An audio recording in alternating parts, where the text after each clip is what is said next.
Enfermedad pulmonar obstructiva crónica.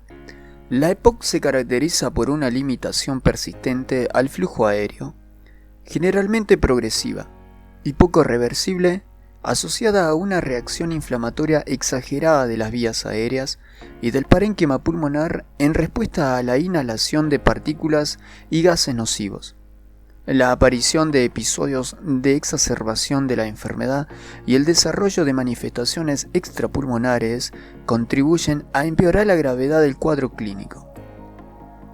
La EPOC debe diferenciarse de otras enfermedades respiratorias como el asma bronquial, la bronquiectasia, la fibrosis quística y la bronquiolitis obliterante, que también pueden cursar con limitación al flujo aéreo, porque su etiopatogenia, fisiopatología, tratamiento y curso evolutivo son distintos. Factores de riesgo. Los más importantes son el consumo de tabaco, la exposición laboral a polvos de origen mineral o vegetal, así como la contaminación ambiental. Es posible que la existencia de la hiperactividad bronquial y atopia predispongan al desarrollo del EPOC. Ello también es probable para las neumopatías ocurridas en la edad pediátrica. Por último, existen factores genéticos en el desarrollo de la enfermedad, especialmente el déficit de alfa-antitripsina. En particular, los homocigotos para el alelo Z. Anatomía patológica. Los pacientes con EPOC presentan alteraciones en las vías respiratorias, parénquima alveolar y vasos sanguíneos pulmonares. La lesión bronquial más característica es el aumento del espesor de la capa muscular. En los bronquiolos, denominados también vías aéreas de pequeño calibres o periféricas, sin cartílago y de diámetro inferior a 2 milímetros, se pueden observar lesiones inflamatorias, fibrosis e hipertrofia del músculo liso. Respecto al parénquima pulmonar, la lesión más característica es el enfisema, que consiste en el agrandamiento anómalo de los espacios aéreos distales a los bronquiolos terminales.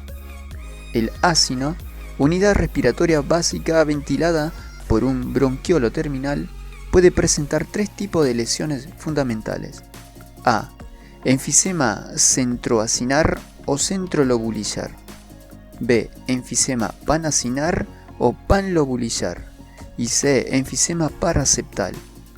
Por último, las principales alteraciones circulatorias consisten en el engrosamiento de la capa íntima de las arterias musculares. Las repercusiones fisiopatológicas son fundamentalmente 5. A. Aumento de la resistencia al flujo aéreo. B. Disminución de la elasticidad pulmonar. C. Alteraciones del intercambio gaseoso. D. Alteraciones de la mecánica ventilatoria. Y E. Alteraciones hemodinámicas. Cuadro clínico. Los datos más importantes son la presencia de tos y expectoración, que suelen ser matutina y normalmente mucocerosa. Por ser frecuentes las infecciones bronquiales, la intensidad tanto de la tos como el de la expectoración puede cambiar sus características, ya que en estas circunstancias con frecuencia el esputo adquiere una coloración amarillenta o verdosa. La disnea es un síntoma también característico de los pacientes con EPOC. Esta suele tener un desarrollo muy lento y progresivo, relacionado con el grado de obstrucción al flujo aéreo.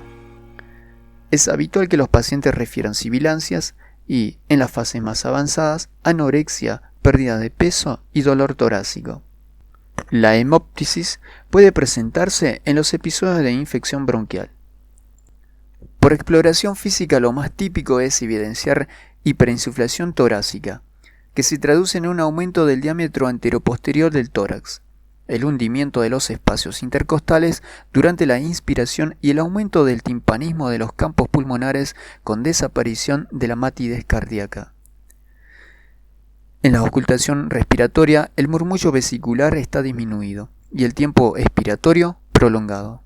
El murmullo vesicular es tanto menos audible cuanto mayor es el grado de obstrucción al flujo aéreo. También es frecuente auscultar roncos y sibilancias. Sin embargo, debe tener en cuenta que puede existir una obstrucción intensa del flujo aéreo sin que se ausculte sonidos adventicio alguno. en cuyo caso la disminución del murmullo vesicular es el signo más revelador del grado de obstrucción. La exploración funcional constituye la base para establecer el diagnóstico. La espirometría forzada se observa una alteración ventilatoria obstructiva con disminución del volumen expiratorio forzado, del cociente volumen expiratorio forzado sobre capacidad vital forzada, y de los distintos índices del flujo, flujo expiratorio máximo y flujo mesoexpiratorio. El valor del volumen expiratorio forzado es el índice más fiable de la gravedad de la enfermedad y el que debe utilizarse para valorar su evolución.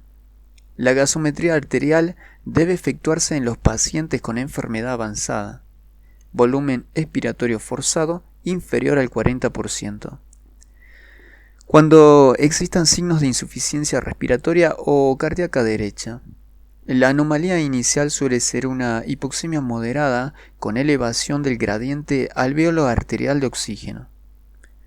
Por lo general, no se observa un aumento significativo de la presión parcial de dióxido de carbono hasta estadios avanzados de la enfermedad, en los que el volumen expiratorio forzado es inferior a 1 litro.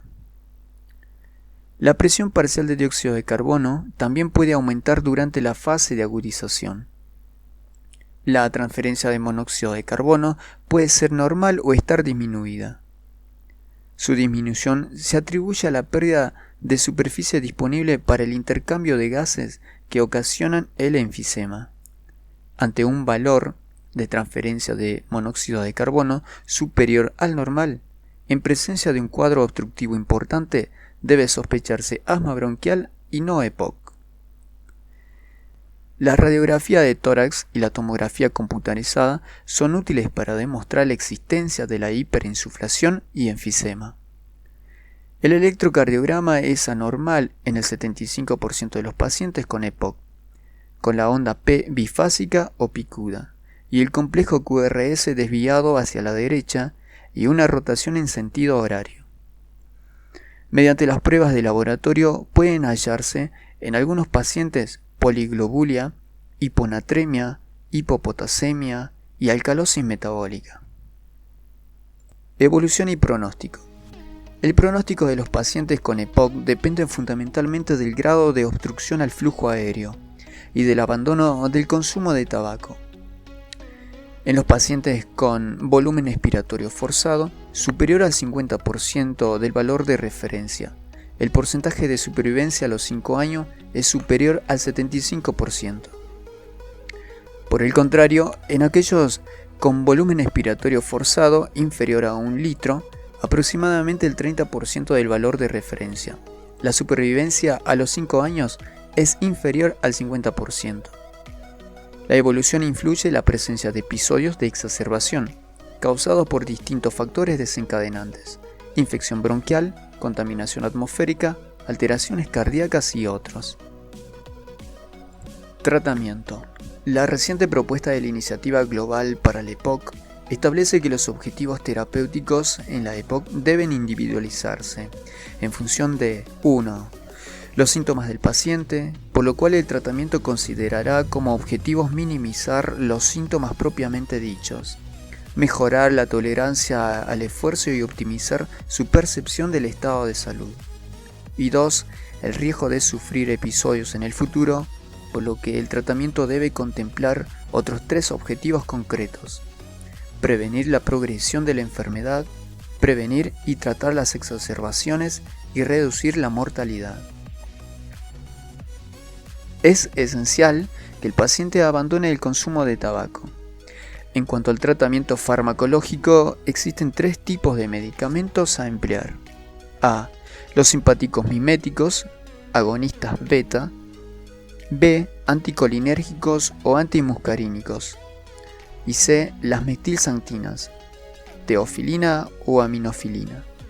En general son de elección los broncodilatadores de tipo simpático miméticos, ya sean de acción rápida, como salbutamol, terbutaline o prolongada salmeterol, formoterol, y los anticolinérgicos, bromuro de ipratropio, administrado por vía inhalatoria, en dosis de 2 a 4 inhalaciones cada 6 horas, mientras que las metilxantinas tienen menor eficacia.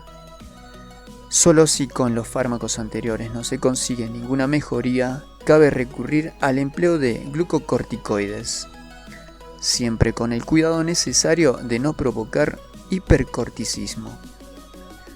Recientemente se ha introducido el roflumilast, un inhibidor de la fosfodiesterasa 4, que, añadido a los broncodilatadores, puede ser de utilidad. Son importantes la fisioterapia y la rehabilitación, así como proceder a la vacunación antigripal y antineumocócica. En los episodios de exacerbación se suelen emplear, además, los antibióticos correspondientes. En algunas circunstancias cabe considerar el tratamiento quirúrgico, como la resección de grandes bullas enfisematosas o la cirugía de reducción del volumen pulmonar. Por último, la EPOC es la indicación más frecuente de trasplante pulmonar y una de las enfermedades con mejores índices de supervivencia.